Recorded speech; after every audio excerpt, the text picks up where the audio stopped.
What is up, guys? This is Josh and Louie. We're here again with Dead of Night Broadcast, the last episode for the year. Super stoked. 2023. Yeah, 2024, we're going to come in hot and heavy. I swear Absolutely. to you.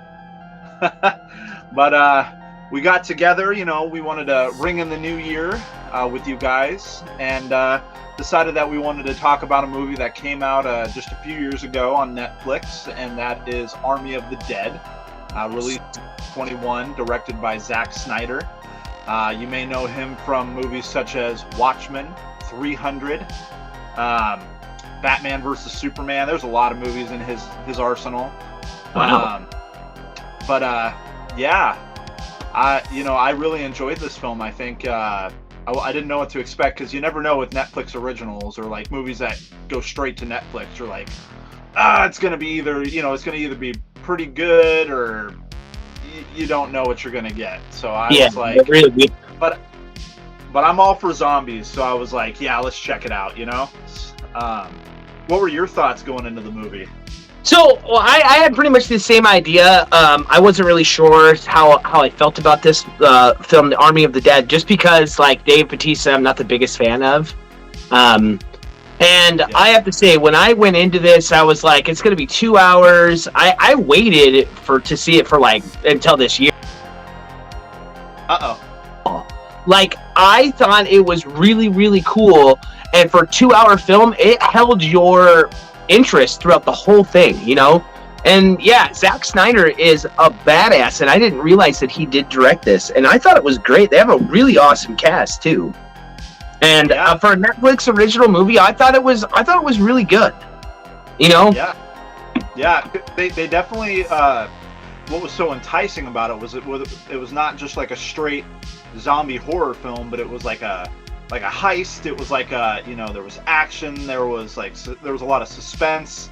You had these guys going in there trying to their main goal is to help this billionaire get his money out of a safe vault in Vegas that has been overrun by a bunch of zombies. Super zombies. Yeah, they're they have their own hierarchy, they're organized, they're smart,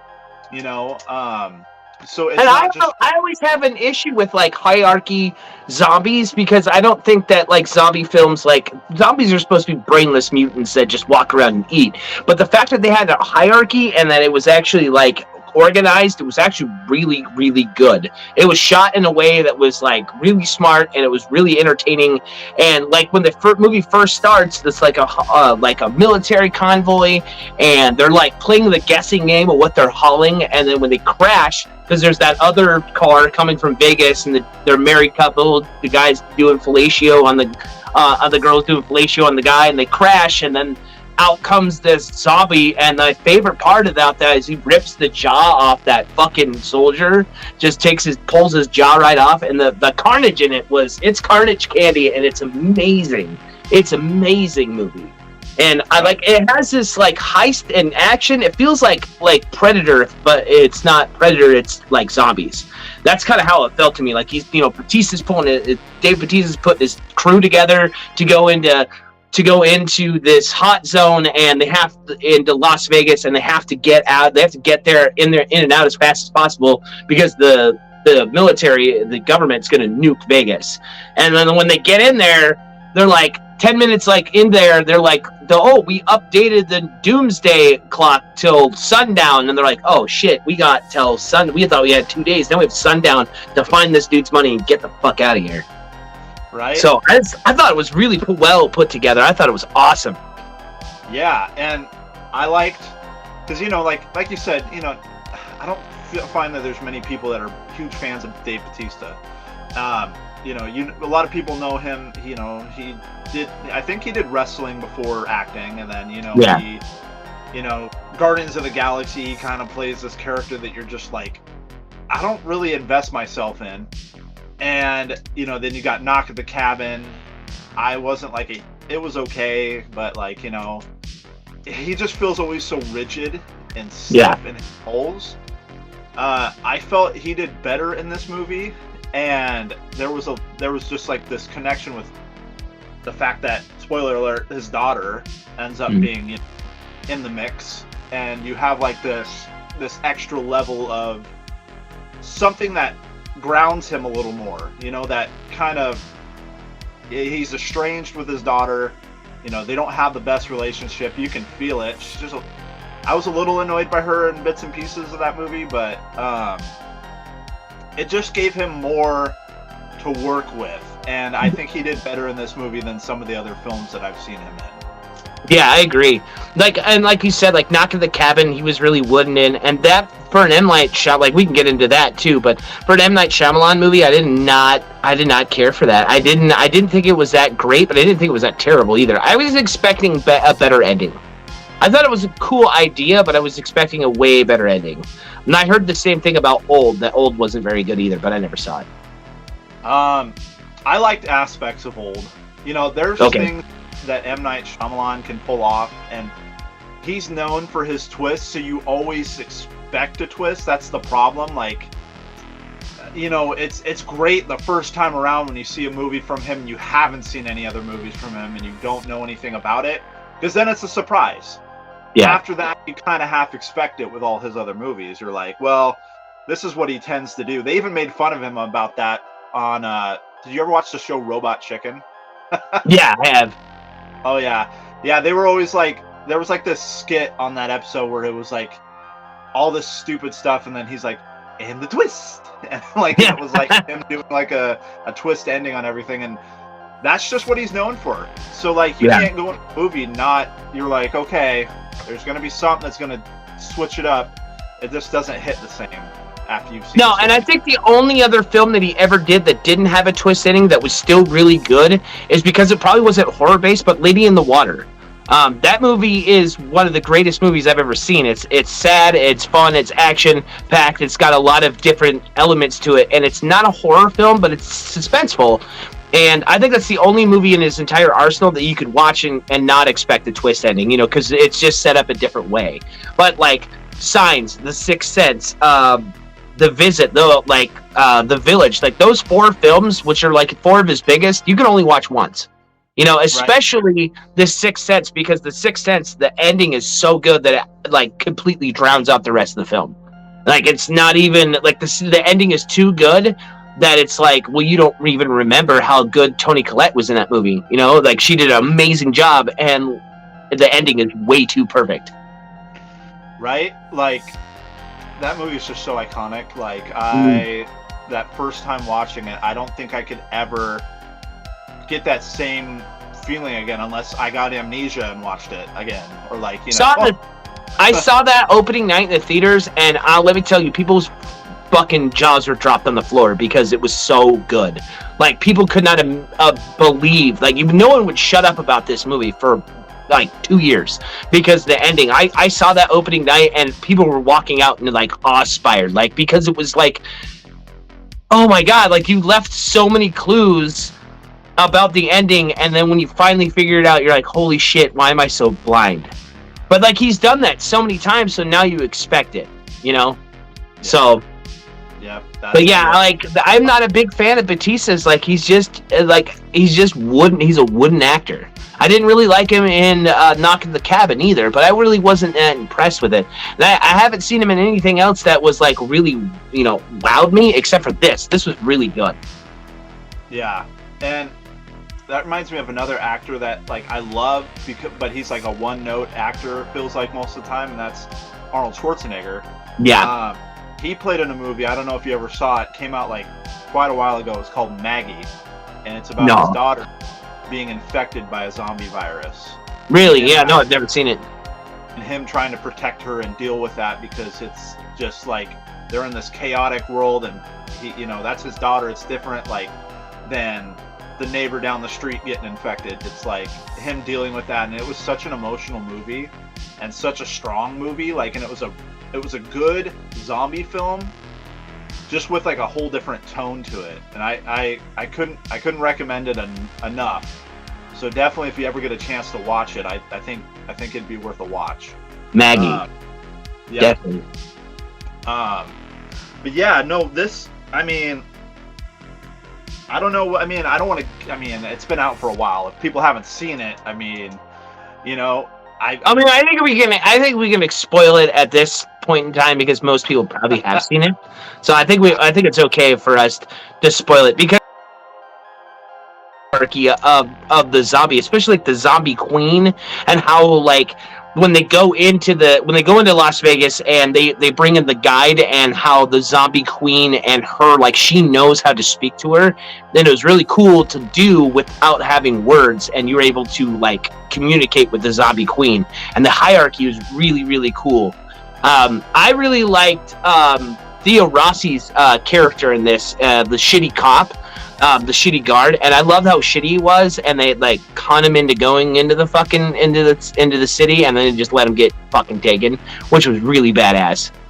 It was really satisfying to see what they ending him, because he's total fucking dirtbag. It's Juice from Sons of Anarchy, so Theo Rossi, I think it's how you say his name.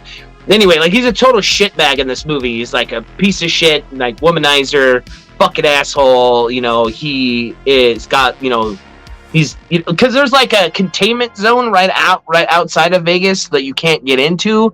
So there's like a camp outside of Vegas before you get into the walls, and you have to like pass all these security checks and shit. So like the people that are there, they're pretty much all girls. So he like basically just like harasses them and is total asshole to him, and like you know, basically threatens him and blackmails him. So they con him into going into the city. And when they con him going into the city, they use him as bait to fucking, like, bargaining with the zombie hierarchy queen, and they give it to her so they can give him safe passage through the city, which I thought was really cool, and, like, it's such a satisfying thing, because he's a total shitty ass fuck in this movie, and I love it. I love that they got him. Right. Yeah, there's definitely in movies like that where there are characters that you're like, I don't give a fuck. Take him, like, you know, like they die, you're like, you don't shed a tear, you're like whatever, that, too bad, like, yeah, fuck that guy.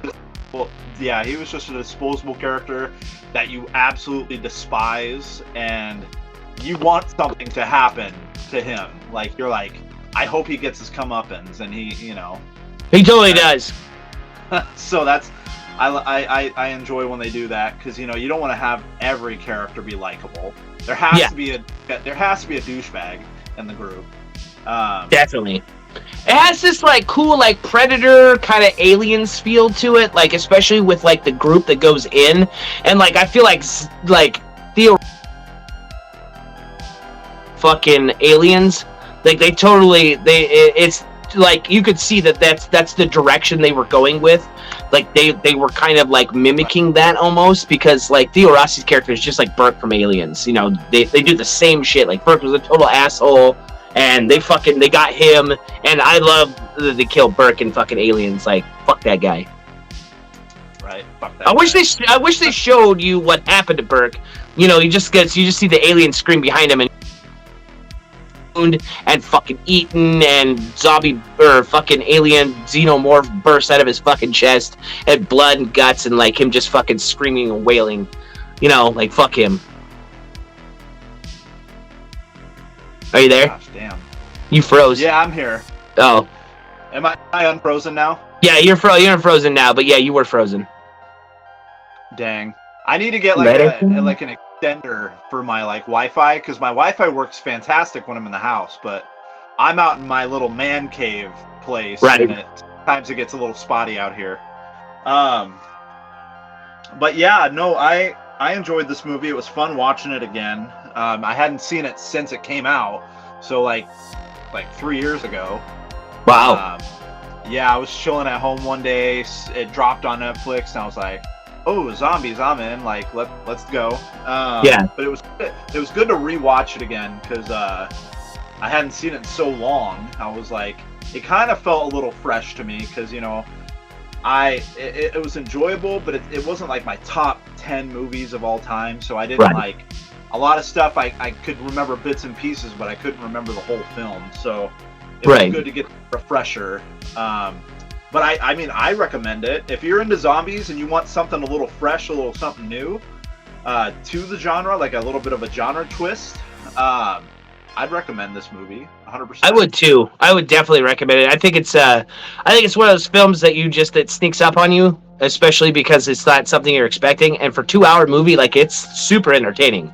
Like it held my attention for the entire 2 hours. Like I figured 2-hour movie there was going to be some downtime to it, and the downtime they do have to it because there's so much shit going on. You got the zombie hierarchy that's there.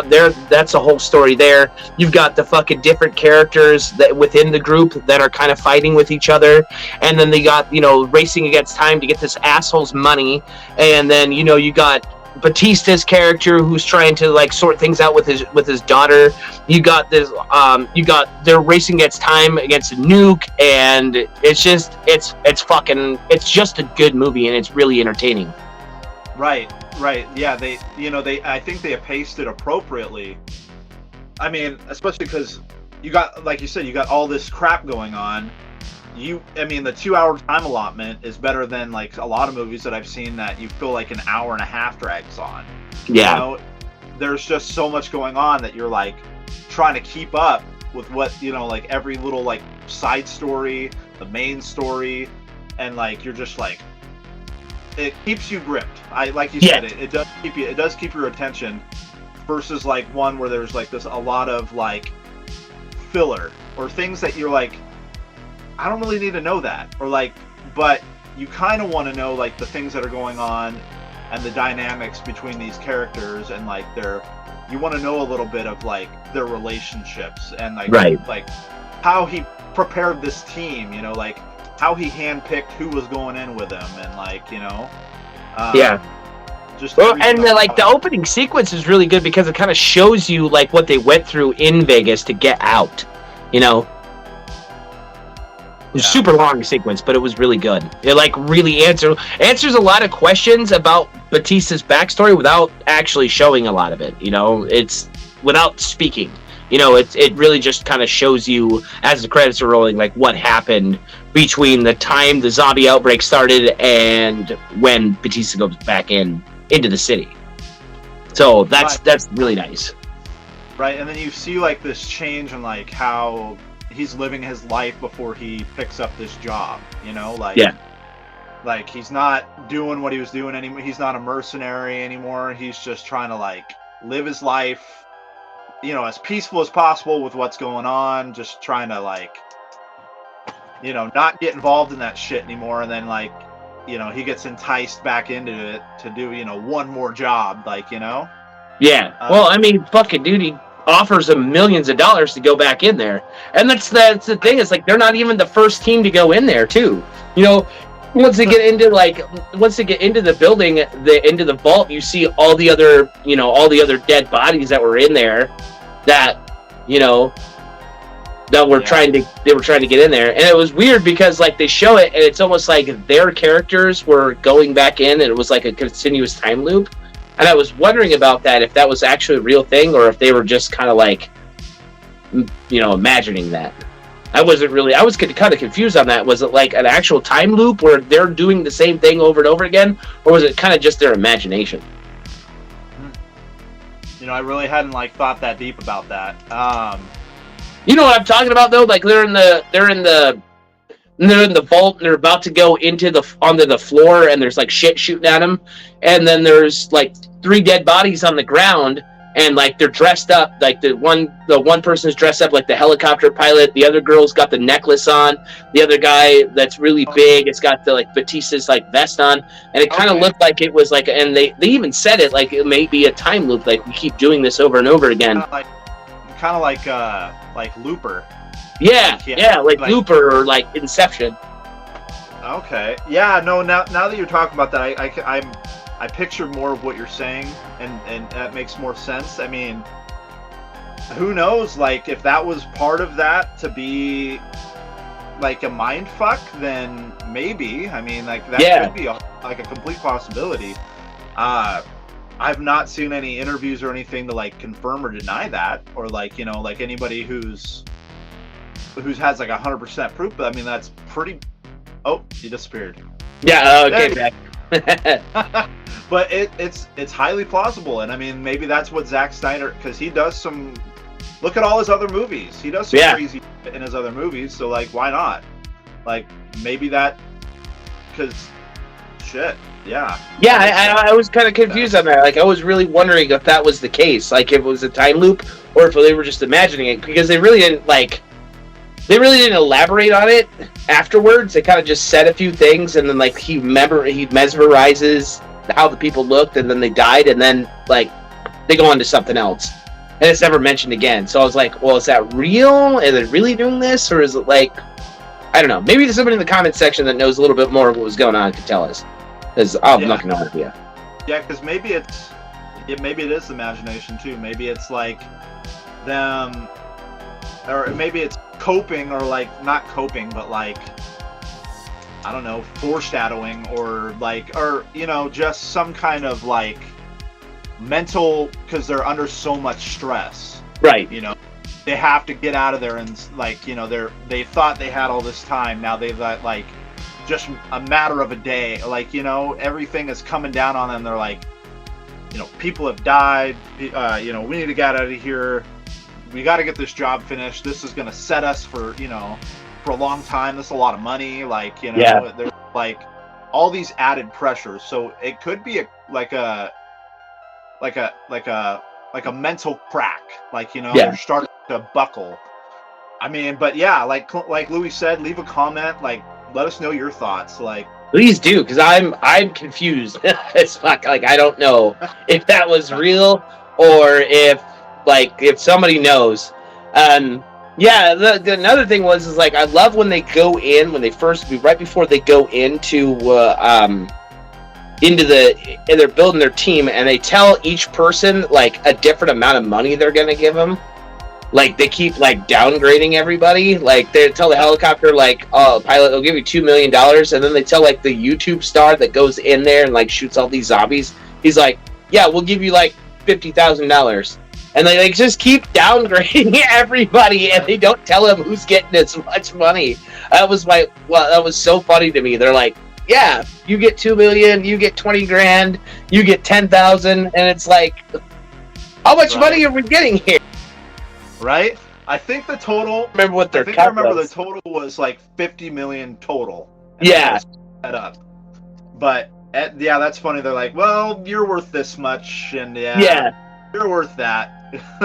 So. And then they all get like fucked up too. Yeah.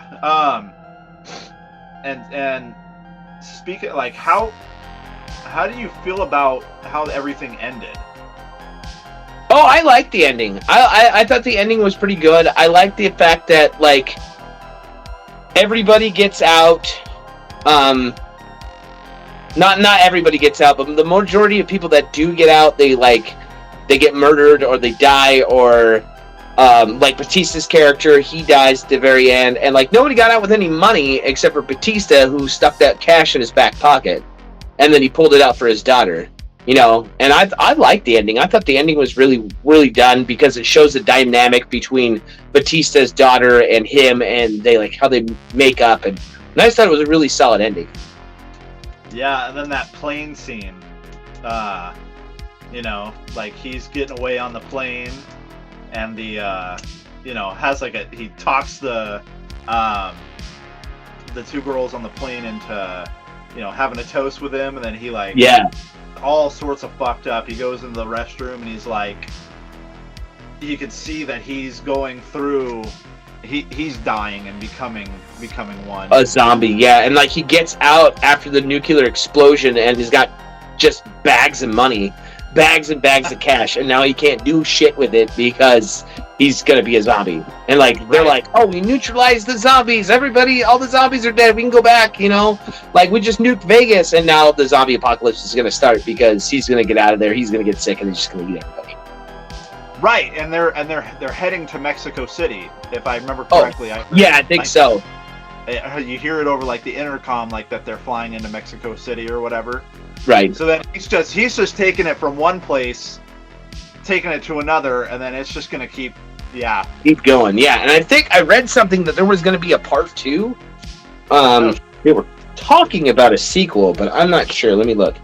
I saw that on here. See what happened to Army of the Dead. Okay, will there be a part 2?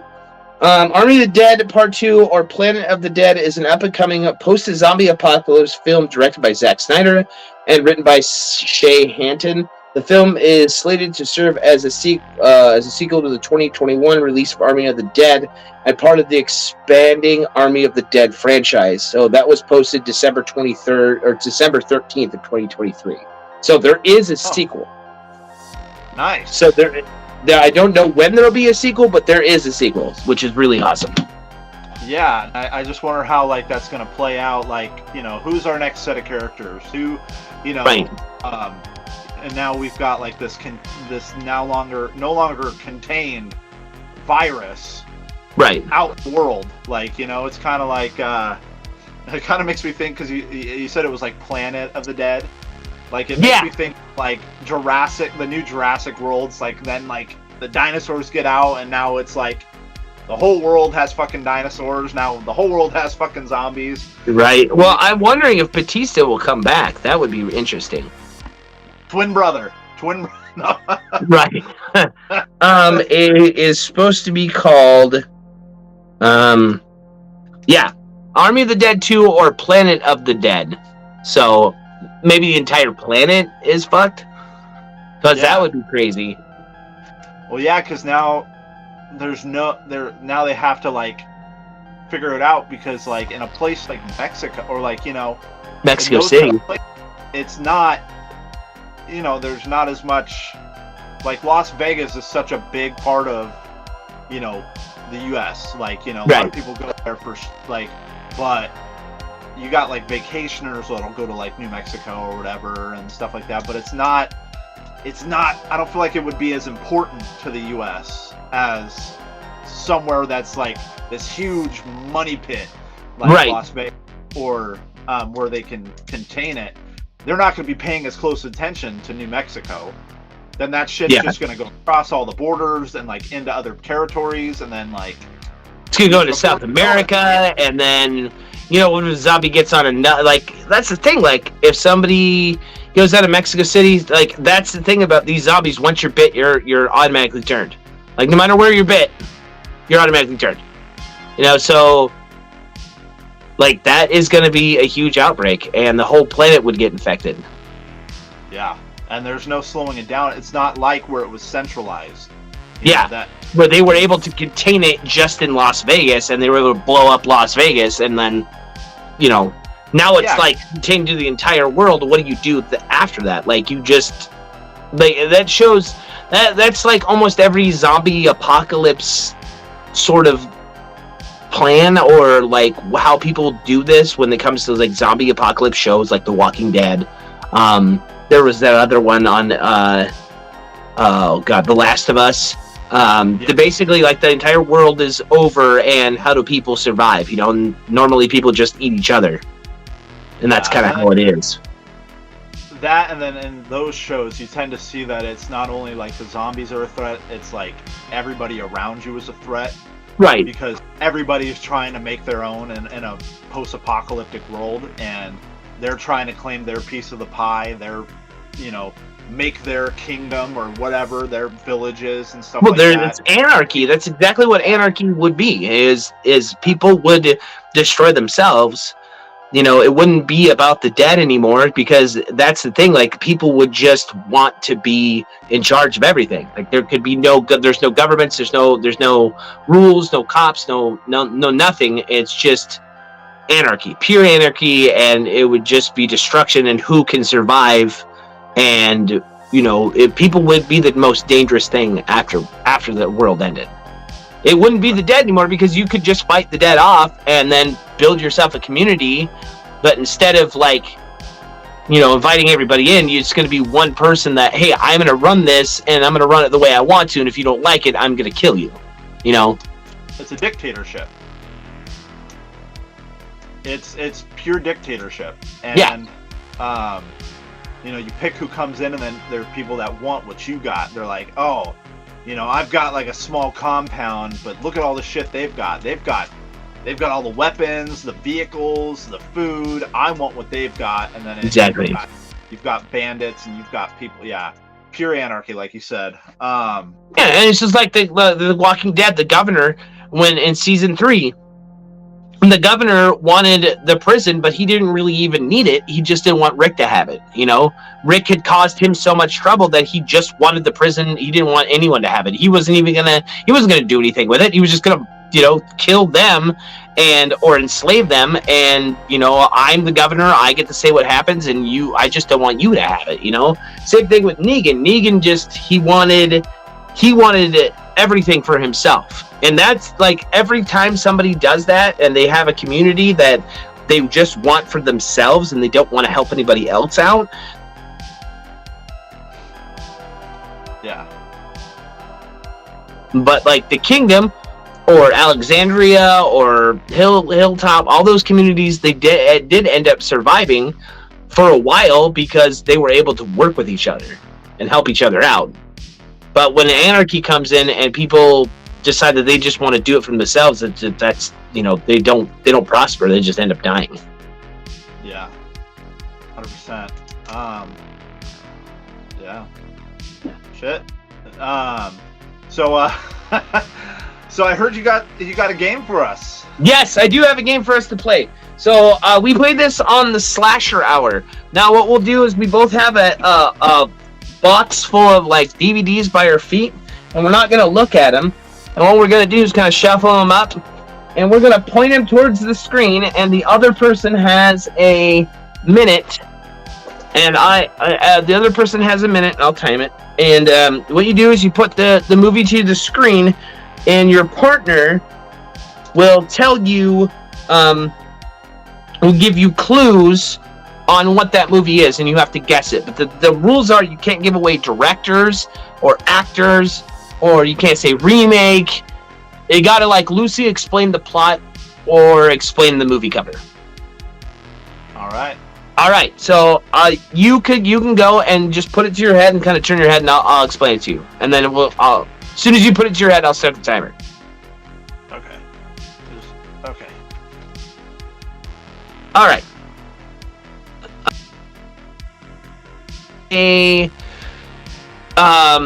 A demon that possesses children, and those children kill their families.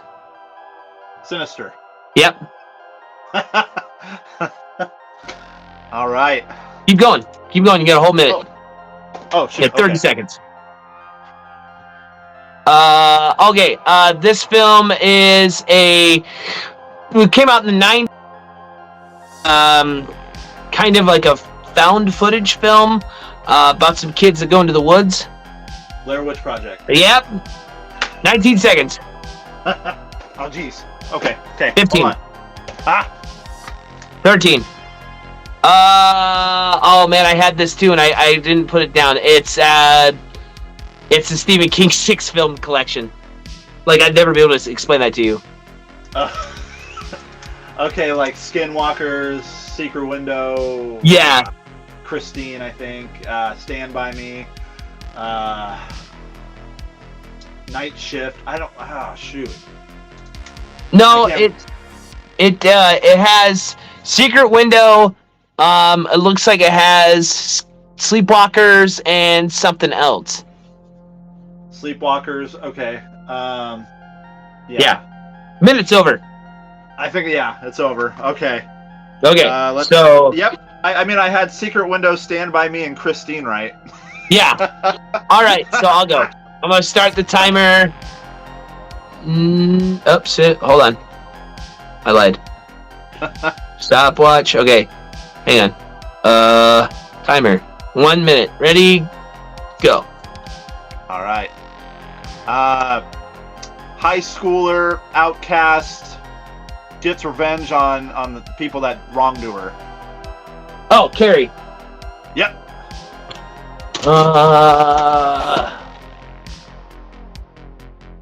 Oh. What if I don't remember this one again? Lucy, explain the cover. Knife blade. Two faces. Pass.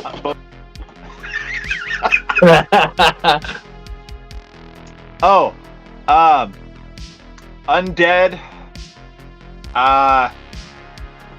Decaying Flesh. Not as many people are familiar with his work, but it's a really good. Fuck me. Alright, man. Oh shit. Kids love this at Halloween. They finally made a sequel to it. Oh, oh god damn it.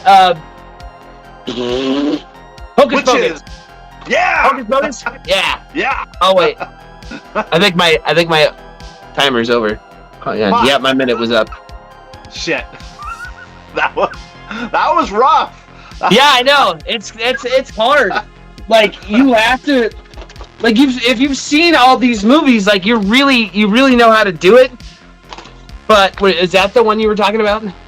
No, Double Jeopardy. Oh, Double Jeopardy! I would have never fucking got that. Because I couldn't say Tommy Lee Jones. Oh right, I would have never got that because I've never seen this. Oh shit! Neither. Yeah. I was like, I would have never got that. So yeah, man, that's the horror movie game. It's pretty fun. Yeah.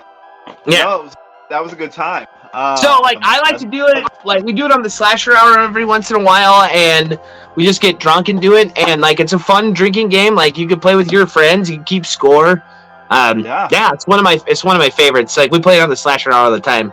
But like I've never done it where it was face to face like that. Like we usually like the camera sideways, and like I put it to my head like this, and I'm trying to show Brian, but you can't see it. So yeah.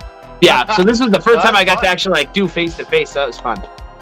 Yeah, that was fun. I enjoyed. I'd play that again for sure. Yeah. So guys, I hope you guys enjoyed this episode. What? Stay horror, everybody. Yeah, stay horror. We're gonna count down to the new year. Yeah, we're gonna have a countdown to New Year's. All right, let's start it off. Come here, buddies. 10, 9, 8, 7, 6, 5, 5, 4, 3, 2, 1. Happy New Year! Woo! Happy 2024! Yay! No, it's tomorrow. No, we're doing a countdown now, and we'll post it later. Yay! Vegetable tray! Vegetable trays. Schools. Thank you guys so much for tuning in. Leave a comment below. Check out both Louie and I's channels, the Clinton Slasher and Nightmare on Woodsboro Lake. Also, do not forget to subscribe to the Dead of Night broadcast. We're going to have lots of episodes coming out this year. Very much. And we're looking forward to it. Horror, guys. We'll catch you guys Stay in the horror. next one. Later days, everybody. Bye! Later Bye. days. Bye.